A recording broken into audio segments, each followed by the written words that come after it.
২০২৪ সালে সরকার পতনের পর অবৈধভাবে ভারতে প্রবেশ করতে গিয়ে বিএসএফ এর হাতে ধরা পড়েছে বিপুল সংখ্যক বাংলাদেশি।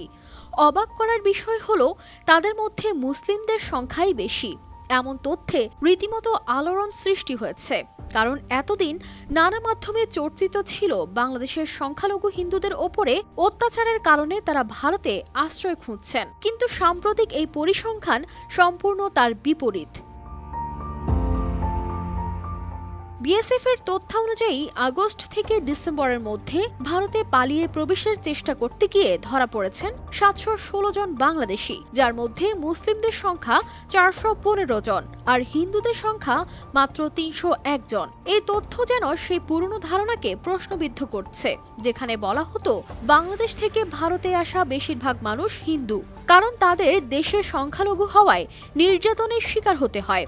তাহলে কি এতদিন ধরে বলা ধারণাটি ভুল ছিল, নাকি এই চিত্রের পেছনে আরো গভীর কোনো বাস্তবতা লুকিয়ে আছে? বিএসএফ এর মতে এই ধারা নতুন কিছু নয়। ২০২৩ সালে একই সময়ে ধরা পড়া অনুপ্রবেশকারীদের মধ্যে ৪৪৯ জন ছিলেন মুসলিম ও ২০৩ জন ছিলেন হিন্দু। তারও আগের বছর অর্থাৎ ২০২২ সালে ২৯৮ জন মুসলিম ও ১১৪ জন হিন্দু ধরা পড়েছিল।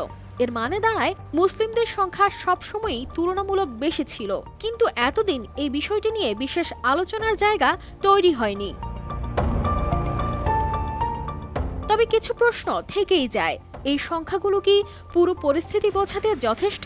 কারণ অনেকেই ধরা না পড়ে সীমান্ত পার হয়ে যেতে সক্ষম হন, আর যারা ধরা পড়েন তাদের বক্তব্য পুরোপুরি বিশ্বাসযোগ্য নয়। ফলে এই চিত্র হয়তো পুরো গল্পের বাস্তবতা নয়। বিএসএফ বলছে সীমান্তে নজরদারি কড়া, তল্লাশি চলছে, কিন্তু এদের সংখ্যা কিছুতেই কমছে না। এদিকে ভারতের সীমান্তরক্ষী বাহিনী মনে করেন প্রতিবছর ধৃতদের মধ্যে মুসলিমরা বেশি হলেও সামগ্রিকভাবে সীমান্ত দিয়ে অনুপ্রবেশের সংখ্যা খুব একটা বদলায়নি।